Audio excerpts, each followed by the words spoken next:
I don't know how to introduce this gentleman here. This gentleman here, he's done it all.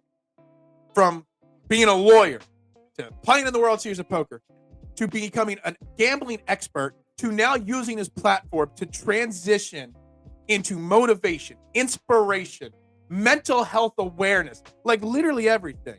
So I don't even know how to introduce you, Sia, but welcome to the morning show, Sia.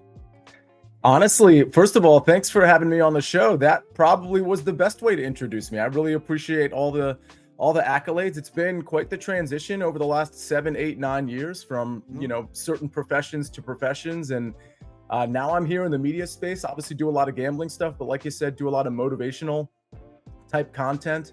And I'm just really happy to do it. So you invited me on the show. Just I can talk about it more, or we can talk about sports, or I know you were talking about movies. I love chopping. We do movies every day, and we save it for the end of the interviews. There's always I'll preview it. You can think about it as we're talking. Every guest has to answer Goodfellas versus Godfather. That's an every show, every guest question that we close with. So we'll get to that. I love you. And I don't mean this to kind of. It sounds like I'm like playing up to the guest and everything like that when I say things like this. But you're a very big inspiration to me because I'm trying. I'm in the early stages of where you were in this transition, into a different career. I own a restaurant. I'm a pizza shop guy. This is something that started as a hobby that's moving into more of a serious thing that I take very seriously. And I love to see that, some people would like kind of look down on changing goals in life as you go along. And you've talked a lot on your Sia Nejad Sports Network with your guests about like setting goals in life and how to find a way to actually get that goal accomplished. So when you're a lawyer and you're transitioning from that to something else, like at what point in your life did you realize I want to do more? I want to do something different. And how did you set yourself up for that? Yeah, it's such a complicated question, even though it doesn't sound like one, because the truth is I'm always trying to do something different, even right now. I mean, what I mean by that, I don't mean professionally. I just mean like I'm always chasing doing more. I'm always trying to have more of an impact. But when it started, listen, I practiced law for 13 years. I was yes, it is a Santana Moss poster behind me. And you say why? And here's the reason. Because and this is very discreet. This is such a good observation from the chat, and I'll get to my answer in a second. He's holding up the 21 for Sean Taylor. And so that's really less a Santana Moss poster behind me, and it's more of a shout out to Sean Taylor, who I think is you guys are going to hate me for saying this. I think he's the best safety ever. I know Brian Dawkins is in that conversation, as is Ed Reed. But anyway, that's something we could talk about another day. Obviously, tragically passed in 2007. Yeah, when I was practicing law, I would say about 5 years into practicing law, I was uninterested in doing it the rest of my life. The problem for me was I didn't know what to do because, we all think we have certain skill sets and we're not exactly sure how to, jump out of a career or jump into a new career. Well, it turns out, real quick, long story short, a guy I used to play poker with, you mentioned the World Series of Poker main event, which I played in 2018. A guy I used to play poker with was a manager at a pharma company, and he kind of recruited me out of law. I actually did pharma sales at a dermatology company for like 3 or 4 years. And while I was doing that, I had time to break into the media. And so I just slowly had the wheels turning. And it turns out I was kind of doing both at the same time, pharma during the day, most of the media at night. And I got to a point where I was getting so much media stuff to do that I just decided, all right, here I am. I'm going to make the jump. And while I did that, Phil, I started the Sia Nejad sports thing because I realized I really like doing the sports media stuff. I like doing the sports handicapping, but I think I can do more. Even though I don't think I have the time for it, I want to try to do more. And so that's where the Sia Nejad sports and the Twitter spaces. By the way, Sia Nejad sports is my channel on YouTube. I know this is a channel on YouTube too. Please come and subscribe to it. We've had a lot of incredible guests, as you'll see on there. But yeah, I keep trying to chase doing more. And Phil, the bottom line for me is I'm trying to have impact on people. I'm trying to like put smiles on faces. It sounds so silly and so cliche and so like contrived, but that's genuinely my mission. And so that's why I don't want to just be thought of as a lawyer or a sports handicapper or a sports media host. I want to be way more than that. And I think we all should try to. I know we don't have the schedule to necessarily do it, but I think we should all try to do that. but it's the positive way you go about it and using your platform. I do this show every single day, 90 minutes a day, and we talk all different topics on this show. But something that constantly comes up on this show, and I'm sure it's in every city, not just in Philadelphia, the negativity from the main media. They all have these huge platforms. I've got a smaller platform here. Mm-hmm. But these major sites and these major names, and locally and nationally, big platforms, and they use it to spread negativity. And you've built a very large platform. I mean, you've worked with, countless different groups. Win Daily Sports. You're on Sirius XM. You've worked with Jonathan Coachman. You got to see that you've interviewed. You've taken your platform that you've built from your gambling and also used it to try to spread positivity, to try to spread helping people. And I feel like people are afraid to use their platforms for good. But yet, I wish more people would do what you're doing. And yeah, you can have your sports takes, but then also use your platform to help people.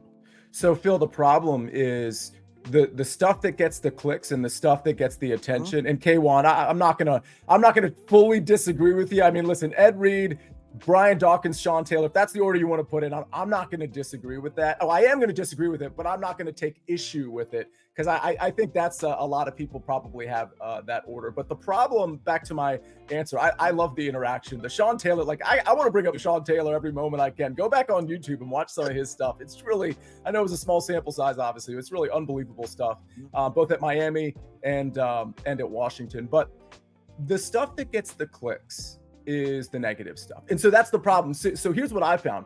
When I started doing the Sia Nejad Sports, I had some subscribers. I'm not even at 1,000 yet, and I haven't been doing as many interviews just in the last, month or so. But the point is, I should probably have more subscribers there for that motivational and whatever you want to call it, mental health oriented subject matter. I have a Discord space that there's a handful of people in. It's a free Discord that people can join. It's really more about it's all about positivity and goal setting and just supporting each other and things like that. I do a Twitter Spaces every other Thursday, and the reason I'm advertising all that isn't to say, hey, look at me, this is what I do. It's that those things, and I'm not mad about it. I'm just pointing something out. Those things get about 5 to 10% of the attention as the typical sports media stuff that you and I, Phil, do, or the sports handicapping stuff that I do. When I have a winner in golf or Major League Baseball first five or NFL prop, and I put it on Twitter and I put the check mark next to it, I might get 80 to 150 likes and some quote tweets and retweets. When I put something about motivation or positivity or something like that, it might get 12 or 20. And again, I'm not mad about it. I'm just pointing out, what are we responding to? And so the frustration when we do some of this content that is not sports oriented, that is not negative, the stuff that's getting the clicks, the frustration is that's not getting as much attention. But the reality is, the impact that's having on the few people that are actually paying attention to it is so much more important than the impact the other stuff is having on the 100 or 200 people that are responding to your, whether it be negative or sports handicapping stuff, whatever the case may be. So we can't look at it from a global, well, this is getting this many likes and this is getting this many likes, because the fewer likes on this side might be having way more impact to the individual than the likes you're having on the other side of it. Yeah, I mean, and this is not to prop up what I do here either when I say this, but it's I've constantly had people tell me privately and in the comments of the show that, I've been doing this show for about 2.5, almost 3 years now, every single day. And it's well, if you would just start your show off saying something like, Jalen Hurts is the worst quarterback in the world, the Eagles should cut him right now, then all of a sudden those clicks and those likes, and it would all blow up, you know what I mean, and get bigger. I'm my goal has always been, and you are part of, and again, not to prop you up as a guest here, you and a couple others are part of the reasons why I keep it, I guess using the word positive, that power of positivity, or at least very respectable. You don't necessarily have to take the negative approach as long as you're helping 20 people see the positive in things versus 200 seeing the negative in things. Right. I don't understand how these people that use negativity to promote themselves look at themselves in the mirror and say they're happy with themselves when they're doing that. Yeah, I mean, listen, we all trick ourselves into defining what success is. And so if our definition of success is number, and listen, I'm looking for followers too. I'm looking for all those things that those people are looking for too. But if your definition of success is how much money you make, how many followers you have, those types of parameters, then it's very easy to immerse yourself in the negativity because you're going to get the responses to those things. You're going to get that type of feedback. You're going to get the following. But I mean, the question becomes long term, are you happy with that? And some people might be. For me, and here's the thing, Phil, like I think you can, first of all, compliments to you doing an hour and a half from 8 to 9:30. First of all, I love your background. I love the studio feel, your mic, like everything is very professional with what you do. I'm serious, like, because a lot of people don't have that. A lot of people don't build out the studio behind them. They don't have the great mic or whatever the case may be. And those little things are really important. So I commend you for doing that every single day, the hour and a half. But it's okay to immerse yourself in negativity sometimes. I don't want to pretend that I don't say negative stuff or I don't criticize people. I'm sure you do as well.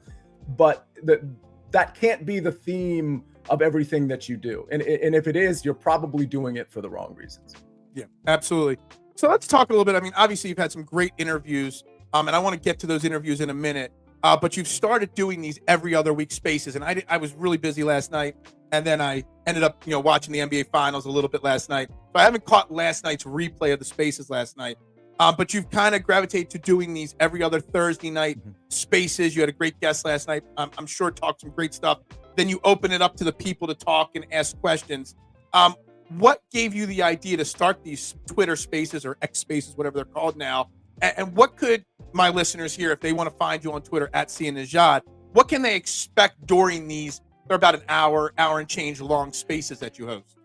It started from my Sia Nejad sports stuff. Again, that's my channel on YouTube, which I probably started like, I don't know, a year and a half ago. It's relatively new. And I know somebody mentioned Coach on here. Coach was one of my first guests on the show. I've had Daniel Negreanu. Not to cut you off. Yeah. Out of all the interviews you've done, and I've watched almost every single one of them, that episode that you had on the Sia Nejad Sports Network with the coach literally changed my perception of what I am doing right now. Wow. And the fact that I'm trying to push it further and push it harder in my life and all. And I just want to, I know I've tweeted, or I've private messaged that, but publicly, if anybody needs motivation, just go watch that coach interview that you had. Yeah. I mean, it was very, very impactful on me. And he's a very impactful person with his words, and he means it. And I like to think all the guests that I've had on do in a certain way, but Coach does it certainly in a different way where it really is super impactful. But yeah, I've had, like you said, Coach Daniel Negreanu, David Meltzer, who some of you might know, entrepreneur, former NFL agent, motivational speaker. I had Kylan Young on. If you watch Big Brother or The Challenge, Kylan Young was my last guest. I've had, and I'm leaving out, Rick Gaiman, Pat Mayo have been on that show. So the Twitter Spaces kind of started from that, where I realized that I wanted to do more of this stuff where I'm bringing out things from other people that are completely outside the sports handicapping space. I mean, honestly, the Sia Nejad Sports name on YouTube, I'll probably have to change it one day because it's a little misleading because it's not a sports show at all. It just happens to be mostly with sports oriented personalities. But the Twitter Spaces thing, like, listen, I just wanted a platform for people to talk. Like, that's all it is. If you notice every other Thursday, the last two, we've had a guest to kind of kick off the show, but usually it's just, we start the space at 8:00. I say some preliminary words, and then we'll have like people kind of trickle in. Maybe it might only be 10 people, it might be 15, it might be 25, whatever it is. And then we'll just start talking, and people will ask me questions about something they want to know about, not about me, but about like what my response is to something that's going on in their life. Or they might want to come up and update on, because they've been a part of every single space, they might want to update the group on, hey, this is my progress since, for example, yesterday after David Bileski spoke, and he talked about addiction and alcoholism, and it was kind of in the wake of the Grayson Murray death, and he's a recovering alcoholic. He had a lot to say about people's perspective on alcoholics and how it might be different than you think. And by the way, that is pinned to my Twitter. So if you want to go back and listen to the first 20 minutes, and you'll hear pretty much all of what David Bileski has to say.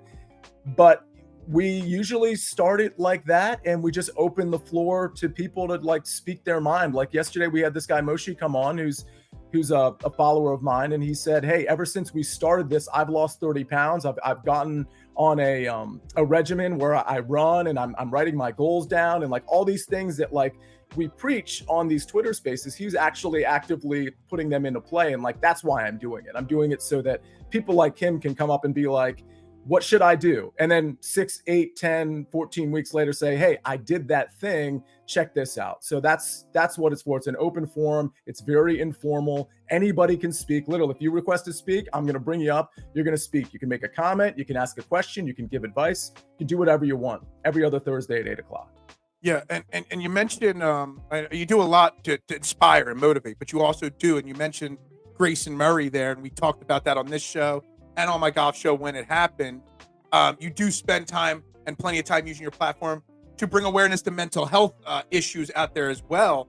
And it's something that I talk about, unfortunately, far too often on this show is athletes and their mental health spaces. I mean, we always talk about athletes in this way or that way. They're a bust or they're not, or they stink or they don't stink. But then you see the things like Grayson Murray when that happens. And then you see how other athletes are treated by fans and media. We kind of forget that athletes and celebrities are human beings as well. And they're struggling just as much as you and I are in these kind of scenarios, and maybe the criticism from the fans, but just in life in general.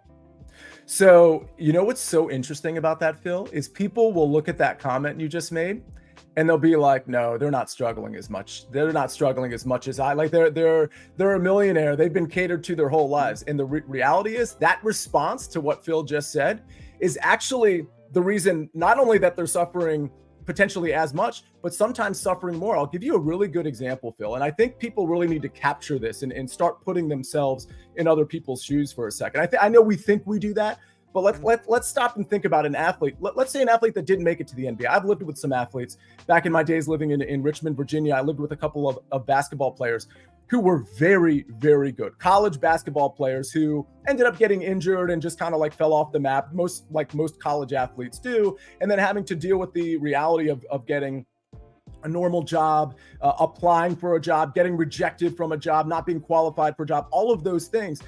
And the thing about that rejection that's so interesting is that those people have never been rejected in their entire lives. In fact, they've been catered to their entire lives. They've been told they are the man or the woman, if it's a female, like whatever the case may be, they have been absolutely catered to. They've been heroes in their hometowns. They've been heroes in their high school. They've been the captain of the football team or whatever it is, the leader at the pep rally. They go to college. They're continuing to be catered to. They have these NBA aspirations, and then all of a sudden it's gone. And so imagine that cliff. Imagine falling from that cliff and applying for a job that you don't want, that you never thought you would need. And maybe you even get the job and you're like, oh, this is my life now. Imagine the perspective of that person who has these unbelievably high goals that seem very, very achievable. And then all of a sudden being put on the same platform as, I hate to reduce it to like, Phil, like you and me, but it's true. Like we're not athletes at this point in our lives, and nor were we ever college athletes. I don't know, maybe you were, but I wasn't a college basketball player or anything. So the point is like that fall from grace, that fall from getting all the attention to getting no attention and just being another regular person. I know some people are like, oh, woe is me. You were still great for all of those years. But what you have to appreciate is that fall. And even an NBA player who doesn't make it, like who maybe got a few million and then just kind of falls out of the league or is getting all this criticism, you are assuming they know how to handle this criticism, but they don't, because they've never had to handle it before. So we have to appreciate that. That doesn't mean there's not fault in a guy like Kevin Durant, who sometimes doesn't handle the criticism right his entire career. Like we can still criticize that person, but we also have to appreciate where they're coming from. And it's from a place where they've never had to deal with it before, and now they do. I mean, obviously, with the Grayson Murray had the tragic end, obviously, to all his struggles. But do you think leagues? Because like this came up recently this week because we were talking Sixers and all the mistakes they made throughout the last 10 years with their team. And Michael Carter-Williams, he was a former Rookie of the Year for the Sixers, and he really struggled in his career living up to the hype. And he did. I don't know if it was the Player Tribune or on the Athletic. There was a big feature, self-written story that he did, to kind of get off his chest some of his mental struggle issues. And you see Grayson Murray not being able to handle it. You see, if you read the Michael Carter-Williams article, you see that it took him till he went to his fourth or fifth team. I think it was the Charlotte Hornets. So they actually had people in their building to help players with struggles. Do you think leagues or teams need to do more?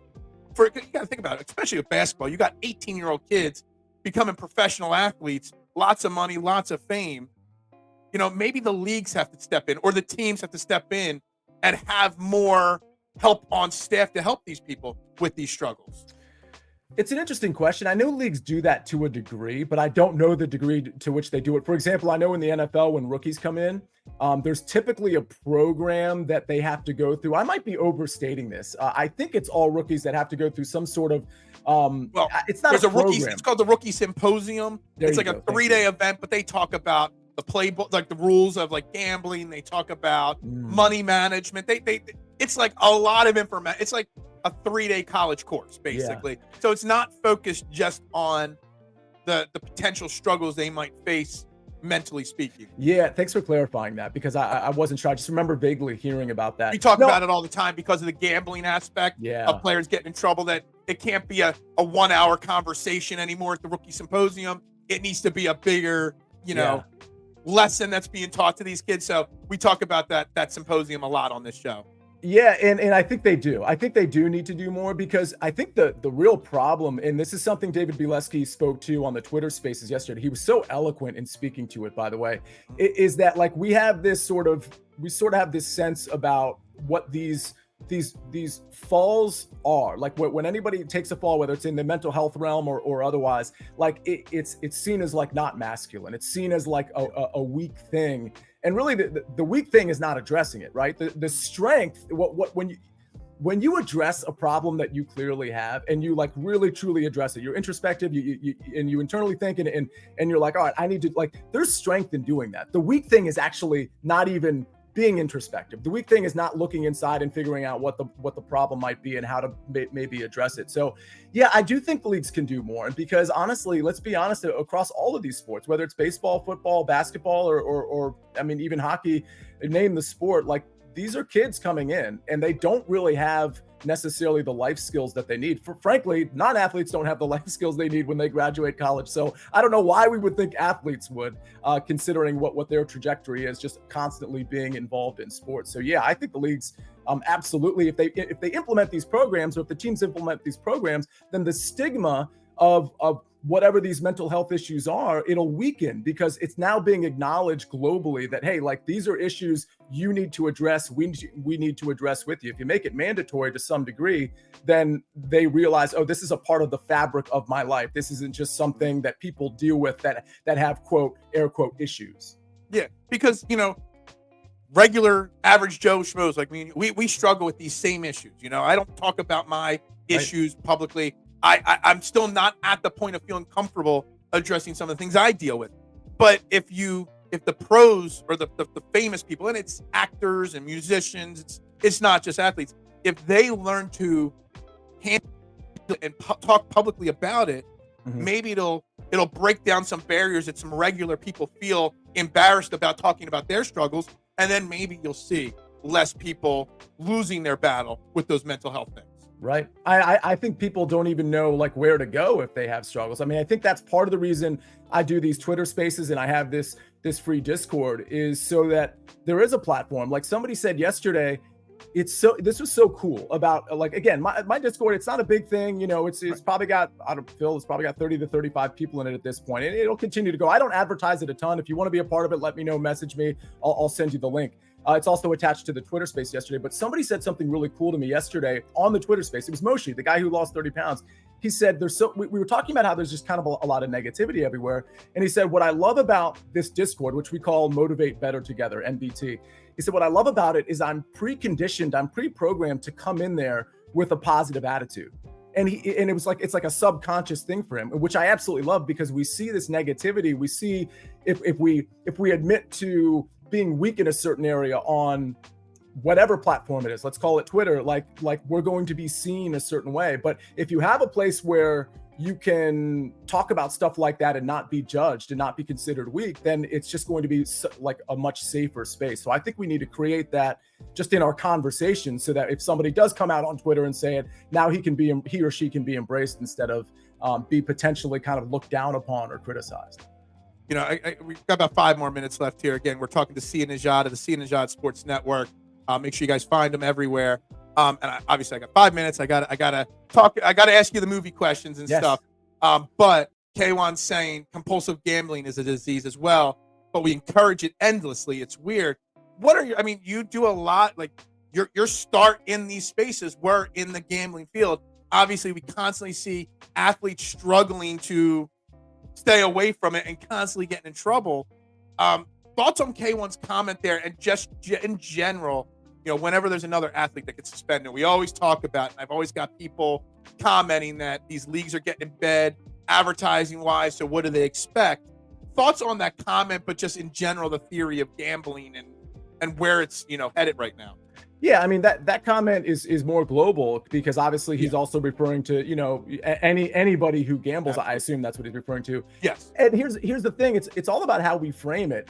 Here, you know, when it comes to advertising on gambling, there's a lot of it. But FYI, and I'm not defending the gambling, the sports books, but FYI, I don't think anybody's selling you the idea of, hey, gamble on this game or do this, like we've got this promotion for this 50% boost parlay. This is going to be your income instead of this 9-to-5 job that you have.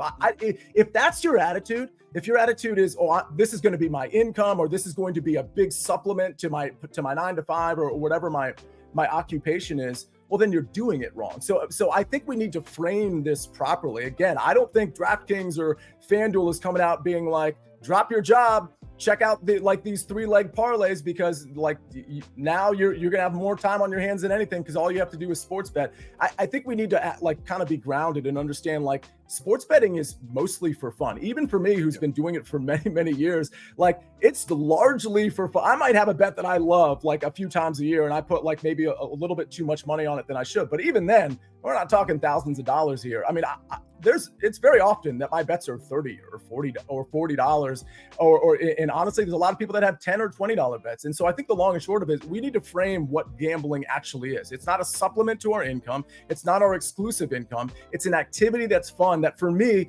prevents me on a Saturday night during college football season or any season going out to a bar and spending, you know, $60 on a round of drinks for my friends and myself and maybe an appetizer. Instead, I'm going to spend $30 on Oregon against Washington, you know, minus, you know, 3.5. So, I mean, that's sort of how I look at gambling, an absolute fun activity with like pizza money largely. But if we look at it in any other way, that's when that compulsivity, that impulsivity becomes very dangerous. And we've got to get out of that frame of mind. I mean, and that's exactly where I'm at. You know, obviously we have Fairway to Heaven every Tuesday night, and we talk gambling on golf and stuff like that, Jason and I. And you know, I don't even bet that big. And I was a big gambler when I was back before it was legal. You know, I had a bookie and whatnot. Yep. And it got out of hand.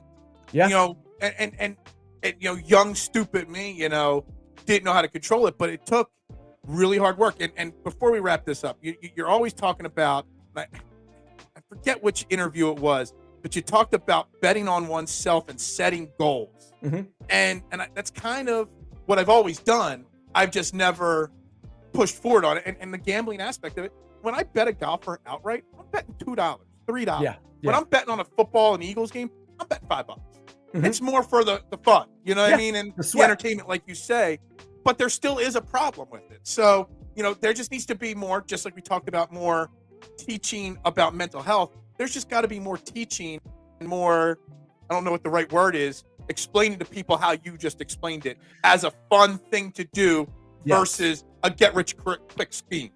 You should be gambling for the fun of the activity, not for the potential supplemental income it might provide. Okay. All right. So we normally have one question that we end every interview with, and it's Goodfellas versus Godfather. But about 30 minutes before you joined, someone threw an extra movie thing in. So I got 2 movie questions for you, because the first one, the new one, I have no idea how to answer it. And somebody said, ask about Kill Bill versus Pulp Fiction. And then obviously you got to answer the Goodfellas Godfather question, which is the question every guest has to get. I'm going to be the first guest that your audience is going to hate on the second question. So I'll answer that first. I can't believe I'm saying this out loud. I've never seen The Godfather. I'm just, for whatever, I'm sorry. I don't know why. I'm just not into it. Maybe I should be. I've seen Goodfellas, so I have to by default take Goodfellas over Godfather because at least I took the time to watch Goodfellas. I'm really sorry about that answer, but I have a better answer for you, Phil, and audience, on this other one. Kill Bill versus Pulp Fiction. It's not close. Okay. Phil, everyone out there, K1, Eric, Adam, there was somebody who gave me a really nice compliment. I want Steve Fuentes gave me a really nice compliment. Thank you for that. This is the comments that you're seeing right now. I call it the core 12. It's the 20 or 30 people that tune in every single day religiously. They're always helping me out. Just call the core 12. They're the core 12. Core 12, Brad included. It's Pulp Fiction, and it's not close. Okay. Pulp Fiction over Kill Bill. Because I'm still stunned or stuck on it because I love Kill Bill. But I think in my mind, either Pulp Fiction is one of the greatest things ever made, or is it, then I think to myself, is it the most overrated thing ever made? And I'm not sure which one it is. And I really struggle with that because I've seen Pulp Fiction 100 times. I've only seen Kill Bill like 4 or 5 times. And every time I watch Pulp Fiction, I walk away loving it or completely hating it every single time. I think when you think to like what Tarantino was doing, I mean, did he write the screenplay? I know he directed. He probably didn't write I know, Godfather. I'm sorry, K1. I think the script is so unique and the acting is so unique that it just, to me, it just kind of stands alone. Yeah, no, I agree with that. All right, Sia, we got Sia Nejad Sports Network. I'm going to message you after the show because I was trying to share your Discord link in the description of this. I'll get the link from you after the show and I'll put it in next week's show. Anybody that wants to follow him on Discord, it'll be in next week's show's links once I get it. What do you got coming up over the next week or two? Any special guests that you've got lined up, your next spaces or your next interview on the channel? Give me some of that information for everybody. I'm glad you're asking because I don't have a Sia Nejad sports interview lined up yet, but I'm gonna have one. This is actually kind of inspiring me to like get a handle on that and get a good guest coming up. Twitter Space won't be this coming Thursday; it'll be the next Thursday. No guest for that yet, but I'll probably have somebody lined up. But honestly, it's all the people in the Twitter Space that are truly the quote guests. So I'm not necessarily stuck on having a guest each time there. Other stuff, listen, Phil, the US Open's coming up. I got something exciting coming up. I have a show on TV for Monumental Sports Network every Monday through Friday. It's regional, it's DC, Maryland, Virginia area, but I'm also going to be on CBS Sports Network, that cable channel, on Tuesday for the Early Edge, which we normally do on the SportsLine YouTube channel, which I do in about 28 minutes every Monday through Friday. But I'm going to be on CBS Sports Network this coming Tuesday at 2:00. We'll be talking a lot of US Open, NBA playoffs, NHL. So truth is, if you want to find what I'm doing, I kind of always retweet it, like when I'm on a show. So you follow me at Sia Nejad, you'll see everything that I'm doing. Absolutely. I appreciate your time. I appreciate it. Keep up the good work. Can't wait to see your thoughts and predictions on the US Open. I still have no idea where I'm going. I'm still trying to get over round 1 of the Memorial from yesterday. So we'll get to that when we get to it. But thank you very much for your time. Keep up the great work. And guys, I can't stress enough to find this guy, follow him, and just listen to what he and his guests have to say. See ya. Have a great weekend. Thank you very much for your time. Thank you, Phil. Appreciate being here.